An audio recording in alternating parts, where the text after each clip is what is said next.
Welcome to another edition of Living with Purpose. Today I have Jocelyn, who is the founder and CEO of Illumyn. She is a social entrepreneur. She has served on several boards, including Papa John's International, and she has created this organization which is essentially building the capacity of individuals to show up effectively in different roles, especially on boards. So please join me in welcoming Jocelyn Mangan. Jocelyn, welcome. Thank you. It's great to be here. All right. So let's start off by just talking about your journey, where you grew up. You now live on the Pacific Coast in the San Francisco Bay Area. But tell our listeners as to your growing up, some key memories, and how you got to where you are. Yeah, so it's been quite a journey, I'd say. I was born in New Orleans, Louisiana. Right, that's a cool place to be born, right? Exactly. Yeah, it's a great city. And maybe has informed my love of food, I would say, my love of cooking.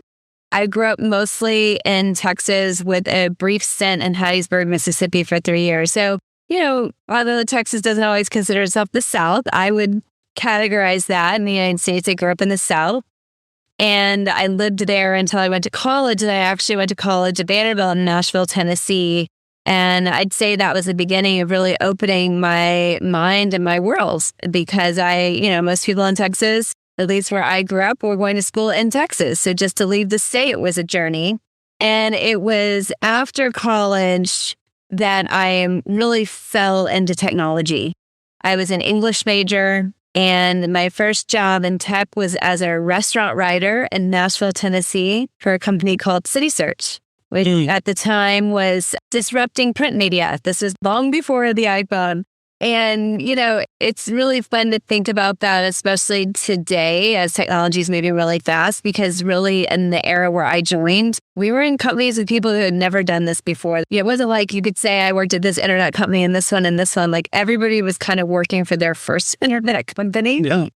So just a bit, before you come too far into that, let me just take you back to growing up in New Orleans and Texas. So talk about a little bit about why New Orleans, why Texas, why Mississippi, just give a background as to the family you were with and why you moved around. Yeah, so, it's all up to our parents, right, when we're young. My dad is a retired physician, so he is a physician. And so my parents met in college in New Orleans. They went to Loyola, and he went to medical school at LSU Medical School. So that's why I was born there.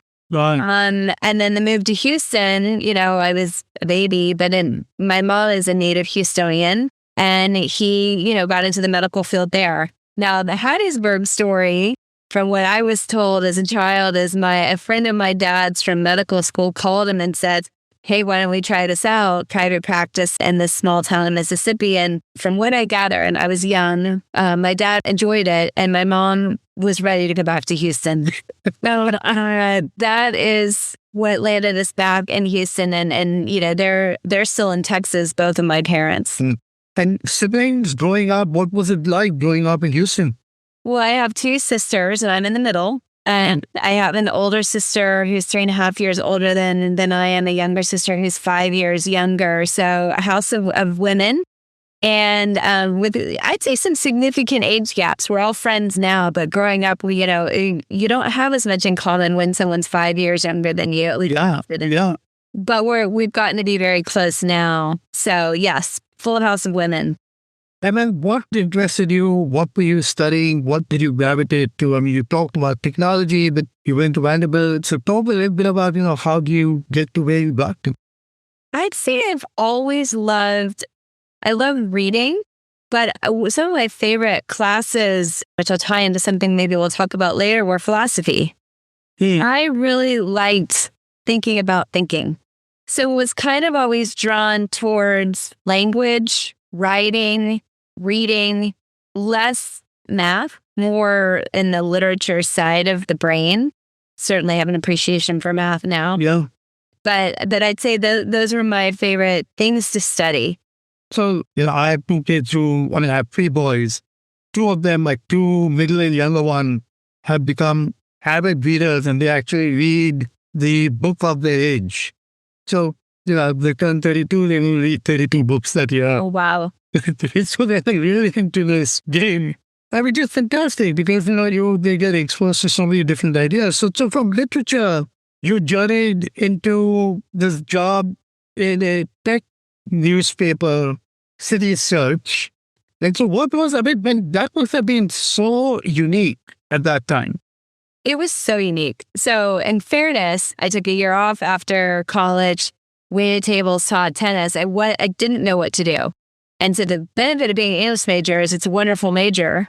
The challenge of being an English major is like, what job do you get as an English major, right? Right. So I didn't know, and I didn't feel ready to answer that question. So I did take a year off and I supported myself. And then when I came back, I moved to the beach. And then when I came back to Nashville, I remember my college counselor finally went to go visit her a year later. She's like, you're going to have a really hard time. Your resume doesn't have anything important on it. It's like, camp counselor, tennis, what are you going to really do? So I did take the first job that came my way, didn't love it. And I have to give her credit. It was her that called me and she said, there's a very cool company that's come to town called City Search, and you've got to go interview with them. And I'll never forget. I mean, it was like a couple people in someone's apartment. They all had these laptops. Yeah. I had little black glasses, these blue Banana Republic button-up shirts. And I was like, whoa, I don't know what these people are doing. This is the coolest thing I've ever seen. I remember my dad being like, how do they make money? I'm like, Dad, that is so not important right now. You don't understand. This is the future, right? So I was in from that interview. So here you are with City Search. So talk a little bit about that. How did that go? And then how do you get to the video? Right. Well, I wrote a blog post about the era at City Search, and the title of the blog post was, hey, why don't you take a stab at it? And the reason I mentioned that is that was the era and that was the attitude. Nobody really had a lot of experience or qualifications, but there was this mindset of, you know what, why don't you try this? So I started writing in Nashville, but there was this thing called the rollout team. And the job was you moved to a city, you hired those executives, and they moved to the next city. And so I interviewed for that because I was like, that sounds so fun, right? And I ended up getting the job, which moved me from Nashville to the home office, which was on the West Coast in LA. And then all of a sudden the strategy changed. Right. Welcome to tech. Right. We do roll out anymore. We roll out from here because we can do more cities centralized than we can flying all these people around. So that was also like one of those lessons I learned is like, guess what? The job you take is probably not that same job in 6 months. And it never was. So in balance, I was with City Search, which merged with Ticketmaster and IPO'd with Ticketmaster Online for 9 years. But I never had the same job for more than a year. And they ultimately, my fun board story is that when I was 28 and I was living in LA working at City Search and they had merged with Ticketmaster, a couple of us went into a room and whiteboarded essentially, what if we merge these two products? City Search, which has all the content, Ticketmaster, which has the transactions. But we went to Europe and we went after, the music scene there. And our CEO was like, I like that idea. That's pretty cool. Why don't you guys come pitch it to the board? Right. The board was like Barry Diller and a bunch of really important people. Yeah. We're 28. Yeah. That's then he take a stab at it. So the fun story is we got to go to that board meeting. We got to pitch this idea. And then we ultimately were moved to London to launch it. And so that got me from LA to London. And then once in London, a lot of things changed. The tech bubble burst. We had 9/11. We really had consolidated the business into Ticketmaster at that time. And so they put me in charge at this point. My discipline, which people know very well, was product management, right? Right. And that's really kind of what I stayed in for the duration of tech. And I'd argue still do it a lot today. I think product management's one of those things you do all the time. So let me just kind of refresh our listeners' memory. I love the word, hey, take a stab. And if you don't ask, you don't get. So this notion of whiteboarding, coming up with interesting solutions, it's not about problem solving. It's actually designing possibilities. That's right. And what taking a stab at is really designing possibilities. And in some cases you may succeed and in some cases you may not. But at least you will have fun doing it. If you actually give people a vision of the future versus just fixing something that might be broken. Nothing wrong doing that, but there is always this opportunity to actually see further. So great. So you remember the bubble burst, and then you kind of, rethinking what to do. But here's the thing. I love London. Still love London. And I didn't want to leave. So I started designing possibilities. I'm like, okay, well, I understand the world and I'm an expat and they're probably going to cut me. So I'm going to go take the GMAT and try and stay over here for business school, which is hilarious. I have no idea how I would have gotten into London Business School or found a way to pay for it. But the good news is I didn't get cut. They actually had me stay in London and lead product development for Ticketmaster. And we ended up getting assigned a project, which is the Commonwealth Games, which is maybe something that maybe some people know about, others may not. But it's really hard to do. And from a ticketing standpoint, there's lotteries and countries and all sorts of stuff that Ticketmaster didn't do all the time. But we did it. And that got us on the radar to be able to pitch for the Olympics. So I was fortunate. I was on that team that said, let's go try. Let's go try to pitch Ticketmaster as a ticketing vendor for the Olympics. And we won the pitch. And we were the very first online ticketing for an Olympics. And it was Athens 2004. So that was an amazing project, a hard project, stressful, lots of visibility. Don't mess this up, right? But an incredible experience. I really enjoyed that one. And that's so cool, right? I mean, just so cool. And, I love London too. I mean, I have my big son lives in London and we go visit him often. I just find that city to be one of the most exciting cities there is. But not everybody likes it, but I love it. I like it. Yeah. So for how long were you in London? I was in London for 4.5 years. And then I came back to the States with Ticketmaster. And at that point, Ticketmaster was a giant building on Sunset Boulevard in LA. Yeah. And I love Ticketmaster, for those listening. But that's when I started learning. I like working on like that new thing or that, like if you think about that journey, that was kind of like it wasn't the day to day. It was like the next kind of thing or making something they had bigger or different. And so when I got back to Ticketmaster, especially in the US, it was just really like we sell a lot of tickets. Yeah. Right.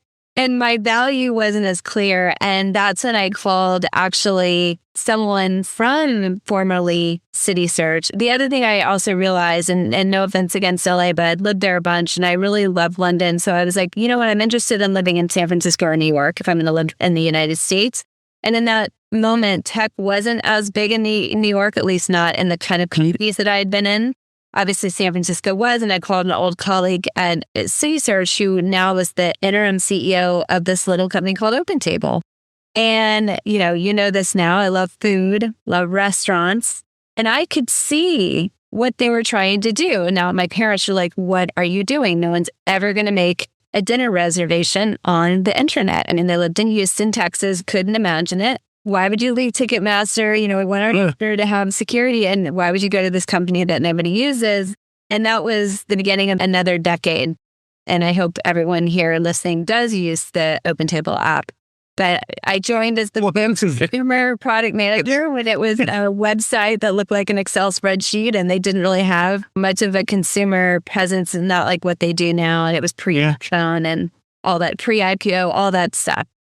That must have been quite a journey, right? I mean, you've done some interesting stuff with City Search and Ticketmaster and OpenTable, and these are really big consumer-facing endeavors. So here you are at OpenTable, and then how do you go from there to what you're doing now? That's a really powerful story. So in 2015, someone very special in my life, her name is Sheila Marcello, she's the founder of care.com, invites me out to lunch and tells me about this fellowship that she wants to nominate me for out of the Aspen Institute called Henry Crown. And as she started talking about it, I think my eyes lit up.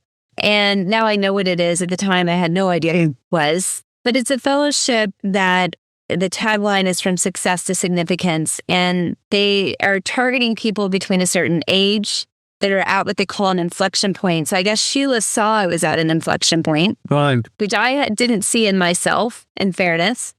But long story short, she nominated me, I got in, and I spent the 2 years, you're working while you're doing this, but I spent these 2 years and going back to like what I love learning how to think, I love reading, and it's a very Socratic method where you're put in a class of 22 people who are quite different from you, and you're really thinking for 2 years about how you personally can go make a difference in the world. And that was an injection of something I didn't know I had, maybe something I didn't know, quite frankly, that I needed or wanted, but it did change my life forever. And it is why we're on the call, I think, and how I got to what I did today. Yeah, no, so give me a little bit more detail, and then I do want to kind of give you the opportunity to talk a little bit about psychology that you want to kind of share. Yeah, so part of this fellowship is, and certainly you're in dialogue with all these amazing thinkers and you're reading all this text to help inspire your thinking. But one of the commitments you make as Henry Crown Fellow is that you'll start a venture.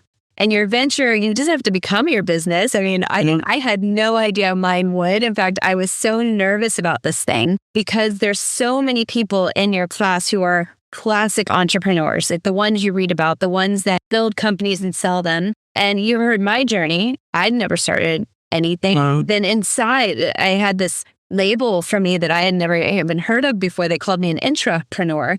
And I remember Tanya, who runs the program, saying, just keep your eyes on your own yoga mat. Don't worry about other people's ventures. Find something you're passionate about. The rest takes care of itself. So why this? I was passionate about work. I love business. I've always loved my job. And I've often been the only woman in the room. When I go home, I'm often the only woman that's chosen to have a career. And I wanted to see essentially more women at work, which is a giant category, right? Right. But this whole change the world thing, I was like, well, we've got to change the system. And the system starts at the top, and the top is the boardroom. I happened to have been in a few boardrooms through this journey. So I could see, I knew the power of the boardroom. I experienced it. 28, someone moved me to London. Yeah. The conversation in the boardroom. So then, I used my product management skills. And I was like, okay, well, let's go interview 100 board members, which I did. And I learned 2 things that are still very true and really shaped our approach to what we do, which is everybody wanted to see different voices in the boardroom that I talked to. Nobody was like, well, that's a crazy idea. We don't want any of that. How can I help you, Jocelyn? Everyone wanted to help. But the second piece was, I said, well, why don't you tell me a little bit about how you found your last board member? And I got 100 versions of a personal network story. Yeah. Right? Whether it was a golf game or a ski weekend or, in some cases, a hunting trip, but many of them were private dinners. And I was like, you know what, there's something there. And actually, I just remembered this story the other day. I called a former Henry Crown Fellow and I said, I got this idea. I'm going to do this big conference, but the night before I'm going to do the private dinner. And he was like, don't do the conference. No one's going to go to your conference. Just do the dinner. Just start with the dinner. And that's how we started. We started with private dinner. Now, granted, nobody's going to come to dinner for me. So my neighbor happened to know Scott Cook, the founder of Intuit. He knows Scott Cook, if you don't know him, is one of the most wise and intentional people. And so it wasn't just a dinner. It still isn't. We still do these today. It's very intentional in the sense of it's highly curated by number, no more than 22 people. It's always gender equal. It's always a mix of people who want to sit on boards with people who then put them on boards. And it always has a notable host so that the busy people say yes. And so that's kind of, we started that way. And here we are 7 years later. And we do lots of different things now, but that's actually how we started. That's such a fascinating story. It's what you love to you back to food. I do love food. I like the idea of having conversations with people as well. And I mean, gosh, now in this age of the iPhone, where it's like you could just digitize all communication if it was your choice. I didn't even put your phone down and have a meal with a lot of people you've never met and a full dialogue. They're all off the record. Yeah. So just to bring this back to full circle, this focusing on cities, trying to sell tickets, making reservations, and then convening dinners. That kind of just makes sense. And what you just said is the power of a conversation with the right ingredients allows for change to happen. So in some ways, you're actually becoming a catalyst And in this case, you're doing it for getting women on the boards so that change can happen from the top and influence can start shifting. So this is just awesome. Yeah. Thank you. Well, I credit Aspen for a lot of it. They really showed me full stop that when you sit around a table with 21 people that come from very different backgrounds and you bring a topic and everyone can bring their unique perspective, really amazing thinking can generate out of that. And if you think about the boardroom, most of the reason boards don't have what I would call cognitive diversity, so even beyond gender, race, ethnicity, different backgrounds, is it starts structurally. First of all, most companies are private. People don't realize that because we read about the public companies. Most companies are private, not public, and they all start with the founder and a set of investors. Do they? So they start really with a small group of people, and then the next thing that happens is they all look around and say, who do we know? And they have that opportunity. And so if you really think about the work we're doing, because, one of the key parts of our work is we partner with investment firms. We're working with over 100 private equity and venture capital firms. We're really changing the answer to who do they know. Right. Really making sure their list of who they know has more and different people. And then, quite frankly, that's what unlocks the opportunities, and those people get the seat on their own accord. So we're really opening the doors to the opportunities, which is really the hardest part. These aren't jobs you apply for. They're not digitized. They're not listed. Correct. Can't go to the Nike website and apply to be a board member. Again, conversations are so important. Connections are important. Talk a little bit about the importance of purpose and how purpose has really been infused in everything that you have done. So it's interesting, if I look back to the story I just told, I don't think I woke up and felt like I had a purpose. Yeah. That's now different from the work I'm doing now. But let's talk about, City Search, Ticketmaster, Open Table. What I did always feel was a pull towards what I was doing. Yeah. No, and none of it really made sense. It wasn't the you went to Vanderbilt, go to law school, right? That would have made sense. Yeah. Right? Nothing I really did made sense. So there was always a pull. Why would you leave Ticketmaster to go to Open Table? There was a pull. Why would you decide to go pitch this idea, in a boardroom at 28? Why did you think there was a pull? So that, I think, was always true. Now, different to today, I do feel a distinct sense of purpose in the work that I'm doing now. And what I'll say is the difference is this is systemic work. This is hard work. There's a lot of no's every week and fewer yeses. There's a lot of hard work to go get access to these board opportunities. I enjoy it. And there's a fuel. In fact, I have a friend that told me one time, you don't call it work. It is. It's my job, but it feels different. It feels like it's deep inside me, this intention, this work, so that I can navigate all the no's and all the blockers and all the logistics of trying to get through. Yeah, no, this is awesome. So let's end with your one golden nugget, a piece of wisdom that you want to share with our listeners. So my piece of wisdom would be to trust your pull. The world throws all sorts of logic and papers and directions, and if you do this, then this will happen. It's really hard to know the end this will happen to your life. So when you decide to do this, whatever this is for you, I would trust your pull. And if you can't hear it, go take a long walk in nature. Yeah. You've said some very important things, right? Trust your pull. First, recognize the pull. Be cognizant of what is working inside you and not just outside you. And once you recognize that pull, start working on it and keep studying at it. And once you do that, it kind of recalibrates yourself and purpose starts infusing out of you. So, Jocelyn, thank you so very much for such a wonderful conversation.